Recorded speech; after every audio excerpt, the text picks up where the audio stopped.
Tout va bien, il est quasiment 2 h du matin, j'ai eu toute la journée pour tourner cette vidéo, mais non, moi, il faut que je tourne la nuit, hein, je suis une chauve-souris, ça se voit à mes lèvres.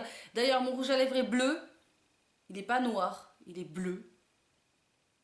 Voilà, je tiens à préciser, aussi bleu que ma casquette Captain America, parce que je suis team Captain America.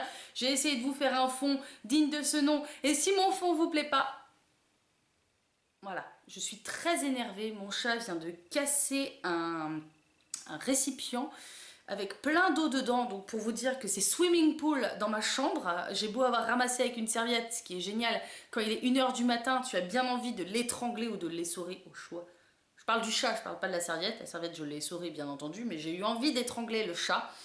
Et en fait, ces derniers temps, si je n'ai pas filmé de vidéo, hormis mon teint de cadavre et le fait que j'étais en vacances, c'est surtout que j'ai eu des critiques à propos de ma chaîne.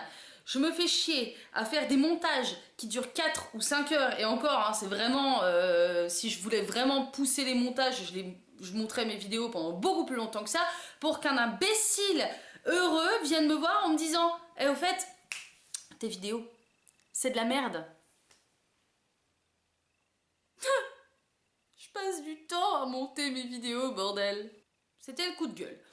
Donc je réitère exactement la même chose que je dis dans mes vidéos depuis approximativement 2 ans. Si mes vidéos elles te plaisent pas, je ne te force pas à t'abonner et la croix elle est là. Ok? C'est bon, j'envoie le générique.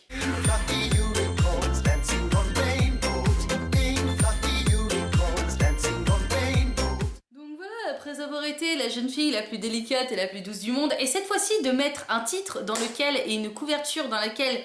Couverture, ça se dit? Non, c'est une miniature.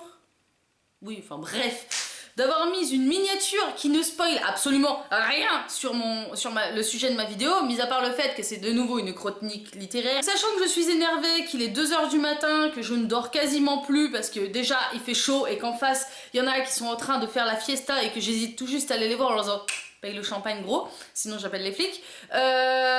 En fait, j'ai décidé de vous parler de ces livres pour la simple et bonne raison que, comme vous allez le voir dans le titre, c'est de la merde. Voilà, c'est une daube intersidérale. Pierre, mon ami Pierre, donc du coup tu sauras de quoi parle cette vidéo, m'a conseillé ces romans en me disant « Ouais, tu vas voir et tout, ils sont trop bien, c'est trop bien écrit. » Et quand on essayait d'en discuter, où j'essayais de lui prouver par A plus Z que en gros les romans, c'est pas du Hemingway quoi. Non mais c'est trop bien. Ouais, enfin bref, laisse tomber, t'as raison, c'est trop bien. Je me suis jamais autant fait chier dans une lecture depuis Sublime Créature, enfin 17 lunes, parce que le premier j'avais bien aimé, 17 lunes, il faudra que je la finisse un jour cette saga. Donc voilà, donc je vais vous parler de ça. Voilà, ça, le labyrinthe. Voilà. Donc le labyrinthe, pour ceux qui sont pour la plupart illettrés, qui en gros ne mettent les pieds à la Fnac que pour acheter des DVD ou des CD de Maître Gibbs, de base, ce sont des romans. Voilà, des romans. Il y en a 4. Enfin, 3 plus un préquel. Donc une trilogie plus un préquel, parce que le mec a dû se dire argent, monnaie. Ouais, non. Voilà, donc, hormis être un film avec Dylan O'Brien, que je mettrais à la place de Papuche. Je suis désolée, je t'aime, mais bon, voilà. D'être un film avec Dylan O'Brien, ce sont des romans. Romans que je n'avais jamais lus pour la simple et bonne raison que ça m'intéressait pas des masses. Et je vais pas vous mentir que, étant une fan de Teen Wolf, d'ailleurs, faut peut-être que je rattrape mon retard, étant une fan de Teen Wolf, je suis allée voir le film que pour l'acteur, voilà, soyons d'accord, soyons honnêtes, je suis allée voir le film que pour l'acteur. J'ai bien aimé, hein. En même temps, bon, ils ont réuni le petit qui jouait dans Love Actually, plus le mec de Teen Wolf et la poufiasse de Skills. Moi je dis, ok les gars, quoi. Donc, les labyrinthes. Déjà, avant de commencer par vous parler des romans, je pense que vous avez compris que je vais déjà commencer par vous parler de l'auteur, dont je n'ai absolument rien à carrer, mais bon, j'ai quand même fait des recherches pour vous, donc c'est-à-dire que je suis allée chercher sur Wikipédia. Bref, donc James Dashner, je ne sais pas si ça se prononce comme ça, donc est un auteur américain âgé de 43 ans, voilà, pour ceux qui veulent lui souhaiter son anniversaire, il a 43 ans, il a dépassé la quarantaine, et en gros, c'est à peu près tout ce que j'ai trouvé sur lui. Pour la simple et bonne raison que sa biographie ne m'intéressait pas, comme Georgia Caldera, des larmes rouges. Il a commencé à sortir le labyrinthe en 2009, Sachant que c'est arrivé en France Allez, donne-moi la date. 2012, voilà. Nous, on a attendu 3 ans. Hein. C'est peut-être la deuxième réédition, tu me diras, mais c'est bien marqué que c'est écrit en 2009, mais le livre que j'ai là, donc qui n'est pas à moi, qui est à Pierre, donc je te promets que je vais éviter de les maltraiter dans la vidéo, sont sortis en 2012, donc ils étaient disponibles à France Loisirs, chez France Loisirs, ils étaient disponibles chez France Loisirs, à la Fnac, chez Chapitre, enfin bref, approximativement partout, et là dernièrement ils viennent de sortir en poche, donc inutile de dépenser, combien ça coûte ? Il n'y a pas le prix, c'est donné. Les 2 derniers coûtent 18,50, donc je pense que le premier devait coûter une quinzaine de balles. Inutile de dépenser 15 balles. Vous pouvez l'avoir en poche, ça tient dans le sac à main, et si vous êtes à la plage et que vous vous faites chier, vous pouvez toujours lire ça. Après, je vais rester objective, hein. Moi, c'est pas parce que moi, ça m'a pas plu, que ça va pas vous plaire à vous. Voilà. Moi, j'ai préféré les films. En même temps, les acteurs sont pas mal, et je suis superficielle. On s'en bat les couilles du mec, hein. Ce qui nous intéresse, ce sont les romans. Alors, les romans, donc sachant que je vais parler des romans et de l'adaptation, forcément, j'ai vu les films, donc on va commencer, forcément, je vais pas vous commencer par la fin, on va commencer par le premier tome, sachant que la fin, je vais rencontrer un problème, c'est que je ne me souviens plus du 3e roman. Tellement je me suis fait chier. Donc, l'épreuve. Je me tape avec le roman. L'épreuve, donc, c'est l'histoire de Thomas. Voilà, donc on commence déjà par le héros, Thomas. Je vous replace sa photo sur Papuche. Salut. Donc, c'est l'histoire de Thomas, donc, qui a 16 ans, et qui, en fait, se retrouve enfermé dans une boîte qui monte. Donc, lui, il dit que c'est une boîte. Pour nous, c'est un ascenseur. Et en fait, il débarque dans un espèce de blocos, voilà, donc en gros le mec est en prison avec des paysans, et avec plein de mecs qui le regardent. Donc déjà, c'est pratique pour nouer des relations avec les gens, c'était à peine observé, quoi. Oh putain, je viens d'arriver et je me tape déjà l'affiche. Salut. Et en fait, donc il va faire la connaissance donc, de plusieurs personnages qui seront importants dans le premier roman et qu'on retrouvera en pensée ou aussi dans le second pour ceux qui ne sont pas décédés. Donc il va faire la connaissance de Albi qui est le chef, de Newt, je mets une photo ici parce que Newt je l'aime bien, voilà. Donc de Newt, de Mino, voilà, c'est le chinois de la bande, et de Chuck. Les autres, on s'en balèque. Voilà, c'est en gros, ils sont une quinzaine, me semble-t-il, dans le bloc, comme ils l'appellent. Et donc, eux, ils se surnomment les tocards. Bon, bah, les tocards, ok, d'accord. Et donc, Thomas, qui se rappelle de son prénom, contrairement à l'adaptation où, putain, mais qui suis-je? Il faut qu'il se prenne un coup de poing dans la gueule de la part de Gali. Voici Gali.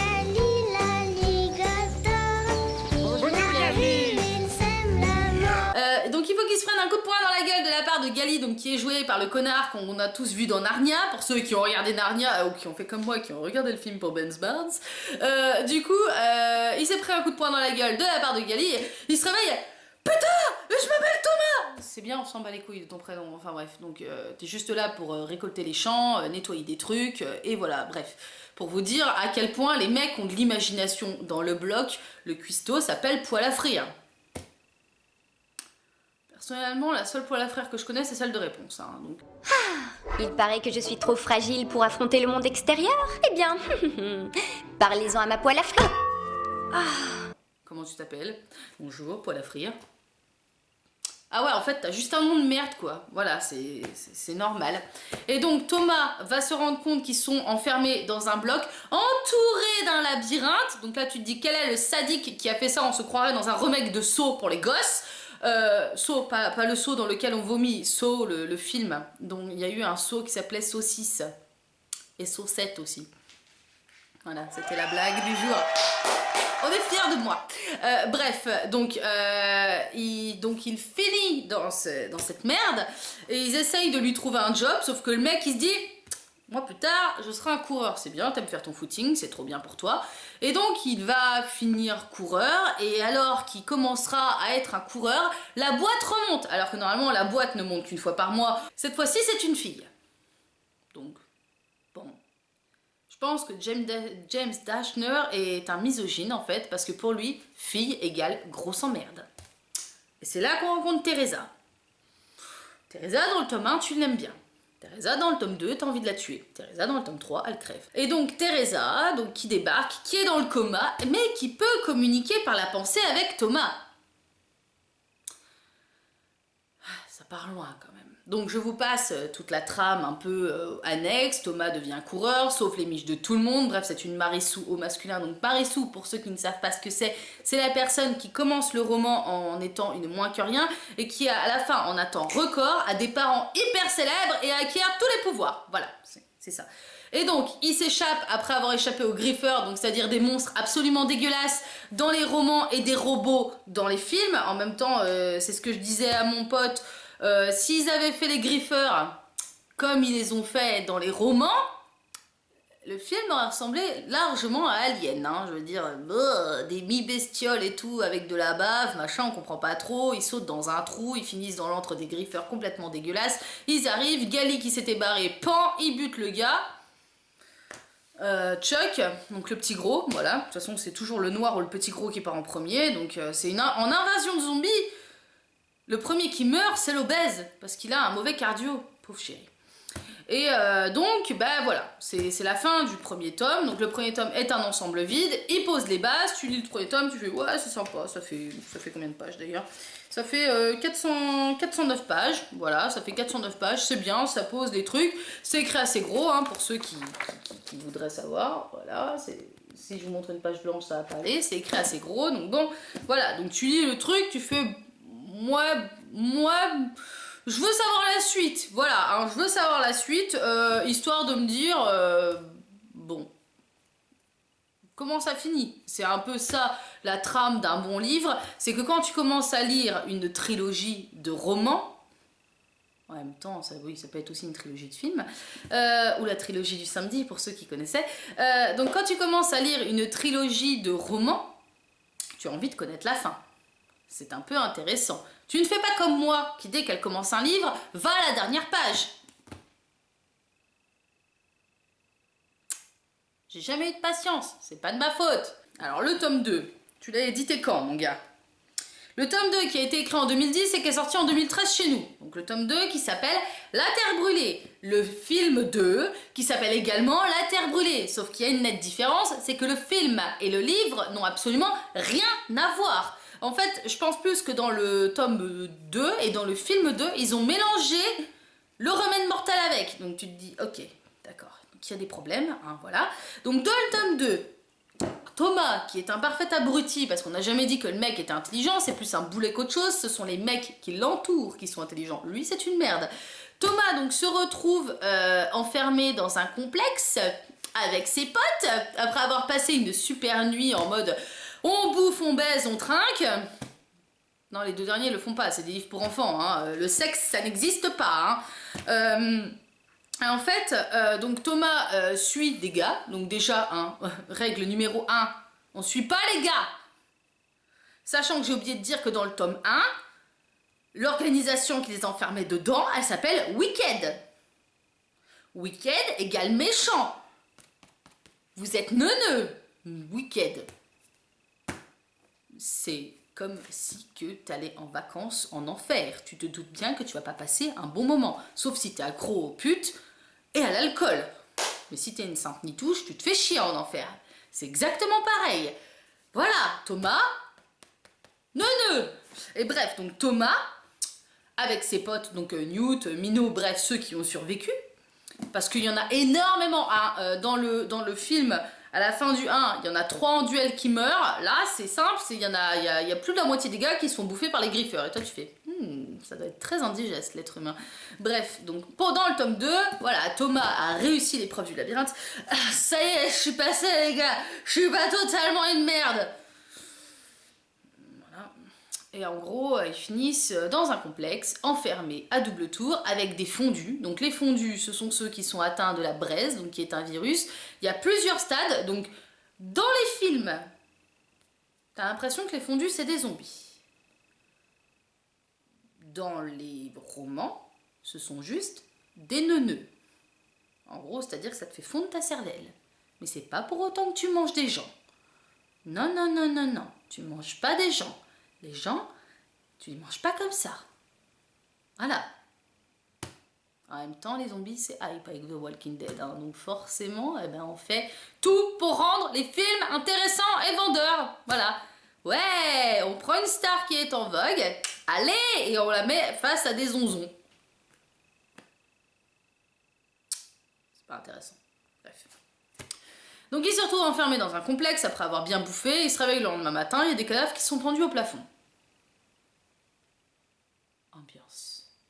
Donc Thomas, forcément, qui est tombé amoureux de la seule meuf qu'il croise, donc, excusez-moi hein, de dire une vérité, le mec, il est enfermé dans un bloc avec des gars. La meuf, elle a dû prendre trop cher quand elle est arrivée, sachant qu'il y en a qui étaient là depuis 3 ans. Vous n'avez pas vu une fille depuis 3 ans. Il tombe amoureux de la gonzesse. Je mets une photo de la gonzesse ici, encore sur Papuche. Et en fait, donc Teresa Banana se fait enlever et à la place, on rencontre un autre gars. Harris, voilà, il s'appelle Harris. Oui, pour moi, Aldrin, non mais n'importe quoi. Mais en même temps, le mec est tellement peu important dans les films que j'en ai complètement oublié son prénom alors que c'est un parfait enculé dans les romans. Et en fait, ils arrivent à choper Harris, donc ils discutent, ils se rendent compte qu'en fait il y avait un autre labyrinthe, sauf que cette fois-ci il y avait que des femelles. Moi je dis le mec, il avait son harem pour lui tout seul, il devait être super happy. Que à la fin ça s'est passé exactement comme dans le premier roman, hein, les portes ont arrêté de se fermer, les griffeurs venaient prendre une personne par jour, enfin bref c'était la totale éclate. Et quand ils se réveillent le lendemain, il y a un mec donc qu'ils vont surnommer l'homme rat qu'on retrouvera jusque dans le 3. Donc l'homme rat en fait qui leur parle et qui leur dit bon ben voilà vous avez passé la première épreuve, maintenant vous avez passé la deuxième. Mais va te faire mettre. Enfin non, je passe pas la deuxième épreuve. Bien sûr, comme on leur dit vous êtes atteint de la braise, si vous voulez le remède faites l'épreuve. Bien sûr eux comme des moutons ils foncent et donc effectivement ils vont finir sur la terre brûlée où en gros ils vont rencontrer Brenda et Jorge. Qui sont des survivants et en fait ils vont essayer de retrouver donc Teresa puisque Teresa n'est pas là et que bien entendu Thomas est guidé par son pénis et en fait je me souviens pas du reste. Le seul truc que je sais c'est que à la fin il y a une trahison, il n'y a pas beaucoup de morts dans celui-là. Et tu te fais royalement chier quand tu le lis. Forcément, à la fin, ils arrivent à traverser la terre brûlée et refinissent dans un complexe. Mais après, ça m'a pas marqué, quoi. Enfin, je veux dire, autant je suis capable de vous réciter des romans que j'ai lus il y a plusieurs années, comme Orgueil et Préjugés ou Dracula, pour repartir sur les vampires et sur les neuneux, les gonzesses un peu neuneux. Autant là, je sais pas quoi, enfin, ça m'a pas marqué, voilà, c'est... Je sais juste qu'à un moment, il y avait une boule qui a flotté dans les airs et qui a fait fondre le crâne d'un mec, mais sinon, après, ouais, ils ont rencontré quelques fondus, ouais, Thomas a failli se faire buter plus d'une fois, parce que c'est le mec à abattre, parce qu'en fait, ils ont des tatouages dans le cou, et que du coup, voilà, on les a un peu étiquetés comme du bétail. Mais sinon, le reste, ça m'a pas marqué, quoi. Et donc, à la fin, Thomas se fait trahir par Teresa, ils se retrouvent tous ensemble dans un complexe parce que... pourquoi ils se retrouvent tous ensemble dans un complexe? Parce que Wicked est bon, voilà, Wicked est bon selon Teresa. Donc non, espèce de conne, Wicked n'est pas bon. Et donc voilà, ça finit comme ça, ils se refont choper par le Wicked et qu'advienne que pourra. Bref, salut. Deuxième roman, à chier. Donc le troisième roman s'appelle Le Remède Mortel.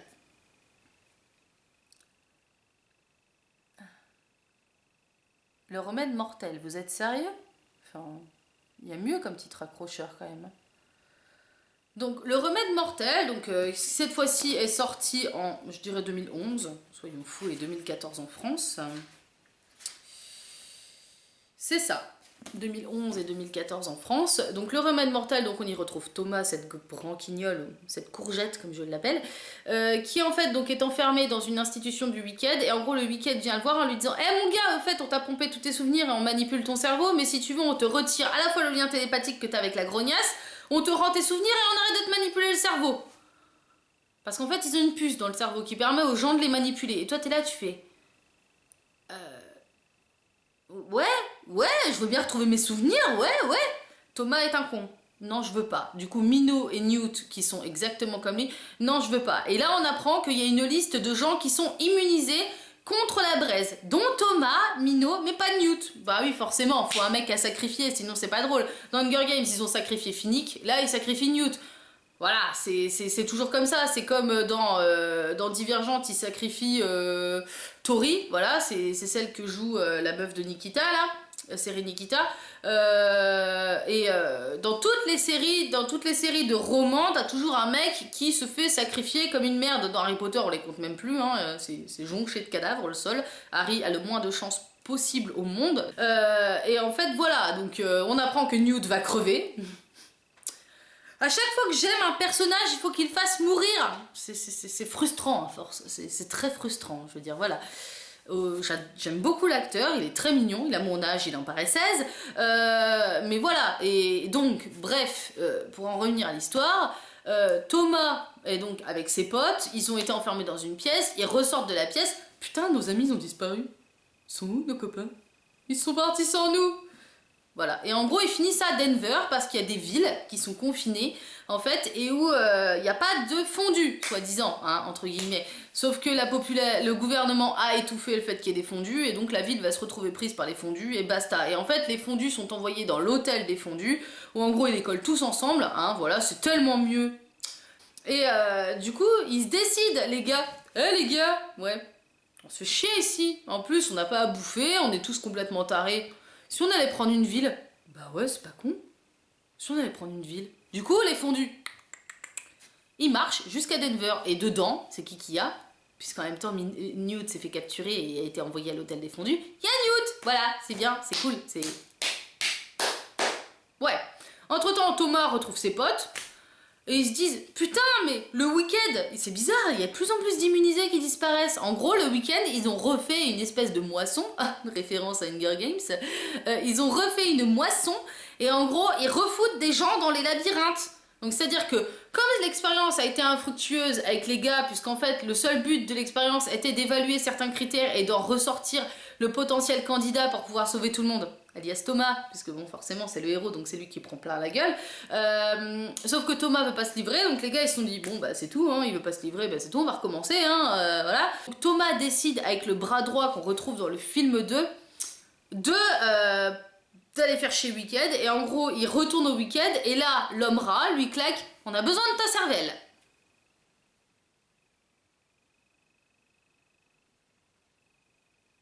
C'est dégueulasse, enfin, c'est quand même un roman pour les gosses.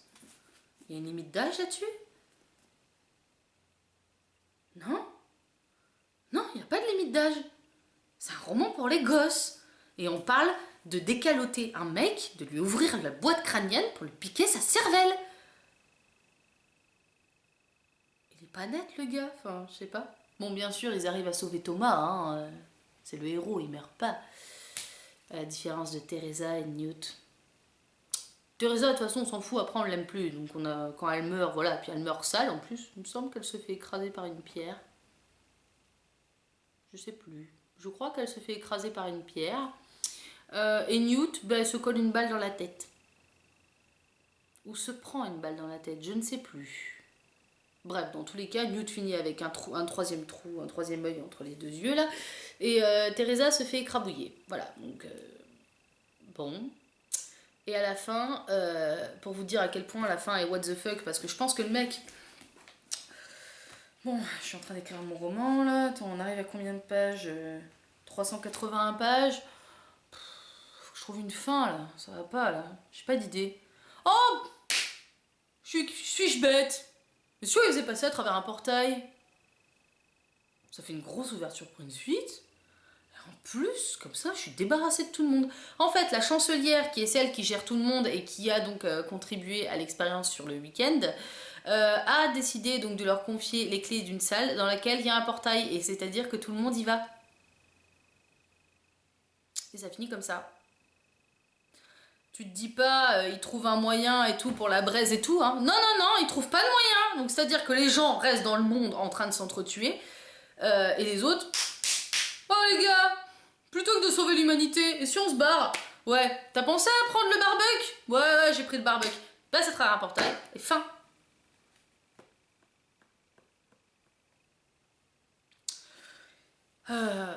Donc, le labyrinthe, ou l'épreuve, ces 3 romans, sont des daubes internationales. Je ne suis pas satisfaite de la fin. J'ai failli lâcher au 2e roman, mais comme je voulais absolument vous faire cette vidéo, je me suis dit, allez, vas-y, va jusqu'au bout. Et donc pour les notes, puisque vous savez que je donne toujours des notes au roman, le premier roman, je lui donne 15, parce que je l'ai beaucoup aimé. L'adaptation est très fidèle, si on retire le lien télépathique entre Teresa, Harris, puisque Harris aussi peut communiquer avec Teresa et Thomas. Si on retire le lien télépathique, le tome 2, je lui mets un 8. Pour la simple et bonne raison que l'intrigue n'a ni queue ni tête, que j'ai eu l'impression que le mec, déjà ses personnages, il nous a pondu un profil psychologique des personnages dans le tome 1, et que j'ai l'impression que dans le tome 2, le mec, il a tout oublié, quoi. Alors soit il a avant, soit il a voilà, mais je n'en sais rien. Le mec, il a craqué son slip. On nous présente une meuf, Teresa, qui accessoirement devait être la meuf de Thomas. On nous présente Teresa pour ensuite nous en faire une connasse. Mais merde quoi, c'est quoi cette idée? C'est comme si qu'en plein milieu des romans, J.K. Rowling nous apprenait que Hermione en vérité n'est pas une moldue, et que c'est un sang pur, et que c'est une mange-mort, et que c'est la fille de Voldemort depuis le début. Mais merde quoi, tiens-t'en à tes idées mon gars. Enfin j'en sais rien. Et du coup, voilà, je dis pas que c'est un mauvais écrivain, non, il a une bonne plume. S'il y a autant de personnes qui ont aimé le labyrinthe, c'est qu'il a une bonne plume. C'est juste que moi, forcément, j'ai lu énormément de romans dans ma vie, j'en ai lu tellement, ma bibliothèque, il n'y a plus de place, je pense, et pourtant c'est une très très grande bibliothèque, hein. C'est une énorme armoire qui doit faire la taille de mon clic-clac. Je n'ai plus de place, j'ai lu tellement de romans, je suis capable de vous dire si un roman est pourri, par exemple. La prochaine critique qui va venir, c'est sur un livre que je vous ai présenté dans mes favoris, il s'agit d'After. J'ai bien aimé, mais le style d'écriture, c'est de la merde. Et je veux dire, et là, le style d'écriture est bon, le mec est pas mal, ça manque de description, mais c'est pas le Seigneur des Anneaux non plus. Et le tome 3, je lui mets un 6 pour la simple et bonne raison qu'on reprend le fait que c'est décousu et que les actions ne se suivent pas. Et ensuite, le fait que ça finisse, la fin est décevante et que ça te gâche toute la saga. Donc, comme j'ai dit, le mec, il a tout publié en 3 ans, ça a été publié entre 2009 et 2011, donc c'est assez rapide, hein. Je veux dire, il n'a pas eu le temps d'étoffer son roman, de faire des recherches réellement et tout le bordel, et franchement, c'est extrêmement décevant. Je vous déconseille pas d'acheter les romans, hein. Je veux dire, les couvertures sont bien, c'est pas très très très long à lire. Achetez-les-vous en poche parce que je trouve que 18,50 € pour ça, alors que ça fait que 400 pages, c'est extrêmement cher, alors que vous pouvez avoir des romans largement mieux pour beaucoup moins cher. Je parle pas forcément des Larmes Rouges que je vous ai dit, mais je parle d'Harry Potter par exemple. Harry Potter c'est très bien. Bon, il y a 7 tomes, donc voilà, Harry Potter. Mais moi, personnellement, j'ai pas apprécié des masses et je suis déçue. Mais en fait, voilà, le labyrinthe, c'est à lire. Voilà. Si vous avez aimé les films, ne les lisez pas. Vous en ressortirez automatiquement déçu. Si vous aimez l'univers un peu science-fiction et tout ça, foncez, mais vous attendez pas à un truc de malade. C'est juste une histoire de virus qui rend les gens fous et où en fait ils approchent des gamins pour les torturer et pour en gros trouver un remède qu'ils ne trouveront jamais. Sur ce, je vous souhaite donc de vous porter très très bien, hein, voilà, il est tard, hein, pour ceux qui sont des lève-tard, j'essaierai de la mettre à peu près à la même heure, hein, je la programmerai vers 1 h du matin. Donc pour ceux qui sont encore là et qui ont écouté ma complainte jusqu'à la fin, je vous en suis très reconnaissante. N'hésitez pas à mettre un pouce vers le haut, à vous abonner ou à laisser un commentaire, ça fait toujours plaisir. J'espère que vous vous porterez bien jusqu'à la prochaine vidéo, que la force soit avec vous. Salut! Fluffy unicorns dancing on rain.